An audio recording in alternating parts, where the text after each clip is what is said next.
que je cumule la poisse.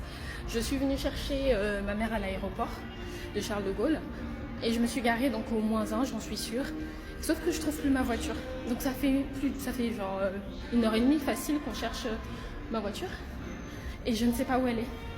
J'appelle pour être dépannée parce que j'ai entendu dire que justement ils avaient des petites voiturettes qui permettaient en fait de chercher avec vous la place de parking et justement de geler, parce que là du coup je suis sur plus de 2 heures de parking en sachant que ça fait 1 heure que je cherche, et la dame m'a dit qu'elle pouvait pas m'aider, qu'il fallait que j'aille voir au -2, alors je lui ai dit que je suis sûre que c'est pas au -2 et ben je cherche depuis 1h30 du coup ma voiture parce que personne ne veut m'aider. Et la dame que j'ai eue, la première dame, était hyper désagréable. Elle m'a rapproché au nez en disant que de toute façon là,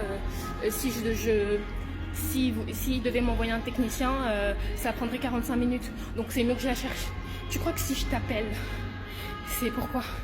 Alors là, je peux vous assurer que ça va plus jamais m'arriver. C'est-à-dire que maintenant, quand je vais rentrer dans un parking, et encore plus quand c'est un parking d'aéroport, je vais prendre en photo, je vais le marquer sur ma peau s'il le faut, mais du coup, ça m'arrive une fois, mais ça m'arrivera plus jamais de ma vie, parce que je vous jure que là, je vais devenir folle. Je ne trouve pas ma voiture. Ah, ou alors, je crois que la meilleure option, c'est carrément de mettre un localisateur. Voilà, il y a un petit traceur sur ma voiture, comme ça je sais toujours où elle est. Je pense que je vais opter pour cette solution-là. Vraiment, des trucs comme ça, il m'en arrive plein. Voilà, je pense que je vais remonter et je vais leur dire que je trouve pas ma voiture. J'ai l'air bête comme ça en plus. Oh là là.